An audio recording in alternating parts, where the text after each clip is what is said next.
Hey guys, welcome back to our channel Telugu ప్రభా TV. Manashankar Varaprasad గారు ఈ సినిమా జనవరి 12th రిలీజ్ అయింది అండ్ 11th నైట్ నుంచే ప్రీమియర్ షోస్ పడ్డాయి అండ్ యునానిమస్ గా బ్లాక్ బస్టర్ రిపోర్ట్స్ అయితే వచ్చినాయి. మెగా ఫ్యాన్స్ అయితే పండగ చేసుకుంటున్నారు. అనిల్ రావిపూడి గారు మరోసారి ప్రూవ్ చేస్తున్నారు ఆయన సక్సెస్ ఫార్ములా మిస్ అవ్వదు, ఖచ్చితంగా మిస్ అవ్వలేదు అండ్ ఆయన దొరకలేదు, ఎలాంటి స్కోప్ ఇవ్వలేదు అండ్ దానికి నిదర్శనం ఈ 4 days కలెక్షన్స్. అఫీషియల్ గా ప్రొడక్షన్ హౌస్ నుంచి ఒక పోస్టర్ అయితే రిలీజ్ చేస్తున్నారు. 4 days వరల్డ్ వైడ్ కలెక్షన్ వచ్చేసి 190 crores కలెక్ట్ చేసింది. ఈ సినిమాకి ఫ్యామిలీ ఆడియన్స్ ఏ విధంగా ఇంట్రెస్ట్ చూపిస్తున్నారు అండ్ చిరంజీవి గారు ఫ్యాన్స్ అయితే పండగ చేసుకుంటున్నారు. చాలా రోజుల తర్వాత ఒక మెగాస్టార్ గారిని ఇంత కామిక్ రోల్ లో మాకు కనిపించారు. మెగాస్టార్ గారు వింటేజ్ మెగాస్టార్ కనిపిస్తున్నారు. ది బాస్ ఈస్ బ్యాక్ అని చెప్పేసి సోషల్ మీడియా మొత్తం వైరల్ చేస్తున్నారు. సో ఈ సినిమా ఇనీషియల్ స్టేజెస్ లో ఉన్నప్పుడు లైక్ అనౌన్స్మెంట్స్ వచ్చినప్పుడు ఈసారి అనిల్ రావిపూడి దొరికిపోతాడు అని చెప్పేసి చాలా మంది ఆయన్ని ట్రోల్ చేశారు. బట్ ఎక్కడ స్కోప్ ఇవ్వలేదు. చాలా అంటే చాలా క్లీన్ గా తీసుకెళ్లి ఖచ్చితంగా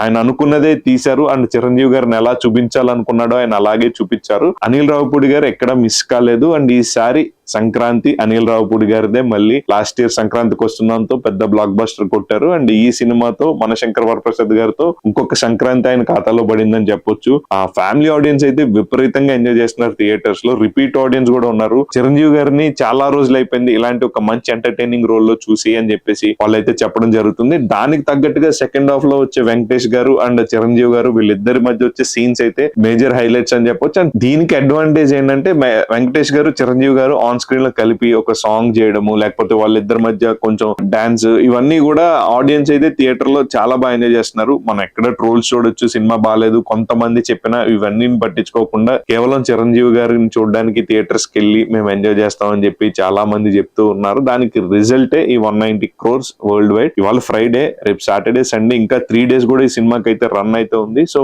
లాంగ్ రన్ లో ఈ సినిమా ఇప్పుడు వరకు ఉన్న హైయెస్ట్ కలెక్షన్స్ అనిల్ రావిపూడి గారి కెరియర్ లో సంక్రాంతికి వస్తున్నాం. సో దాన్ని బీట్ అవుట్ చేస్తుంది అని చెప్పడంలో ఎలాంటి సందేహం లేదు అండ్ కొత్త రికార్డ్స్ క్రియేట్ చేస్తుంది. లైక్ చిరంజీవి గారి కెరియర్ లో కూడా ఇది ఒక one of the highest grosser గా ఉండబోతుంది అని చెప్పేసి చాలా మంది అయితే ఎక్స్పెక్ట్ చేస్తున్నారు. సో మనం జనరల్ గా పాన్ ఇండియా సినిమాలకి చూస్తుంటాం. లైక్ ఒక 5-6 లాంగ్వేజెస్ లో సినిమా రిలీజ్ అయ్యి 300 కోట్లు 400 కోట్లు ఇలాంటి కలెక్షన్స్ నెంబర్స్ అనేవి చూస్తుంటాం. ఇది కేవలం ఒక రీజనల్ సినిమా, కేవలం తెలుగు స్టేట్స్ అండ్ కర్ణాటక కొంత పార్ట్ అండ్ నెక్స్ట్ వచ్చేసి ఓవర్సీస్, కేవలం వీటితో మాత్రమే ఒక ఎక్స్ట్రాడినరీ నెంబర్స్ తీసుకుంటున్నారు. సో ఇది చాలా మంచి విషయం అండ్ చాలా పెద్ద విషయం కూడా. లైక్ ఒక రీజనల్ సినిమా అంత కలెక్ట్ చేసింది అంటే కేవలం ఫ్యామిలీ ఆడియన్స్ మాత్రమే దీన్ని బాగా సపోర్ట్ చేశారు అండ్ వాళ్ళు ఓన్ చేసేసుకున్నారు ఈ సినిమాని అని చెప్పొచ్చు. అనిల్ రావిపూడి గారు మీకు ఒక స్పెషల్ రికగ్నైజేషన్ అయితే వచ్చింది అండ్ ఎలా అంటే అనిల్ రావిపూడి గారు సంక్రాంతికి వచ్చారంటే ఖచ్చితంగా బ్లాక్ బస్టర్ కొడతారు అని చెప్పేసి ఒక బలంగా నమ్ముతున్నారు. సో 190 crores కలెక్ట్ చేశారు అండ్ బాస్ ఈస్ బ్యాక్ అని చెప్పేసి అన్నారు.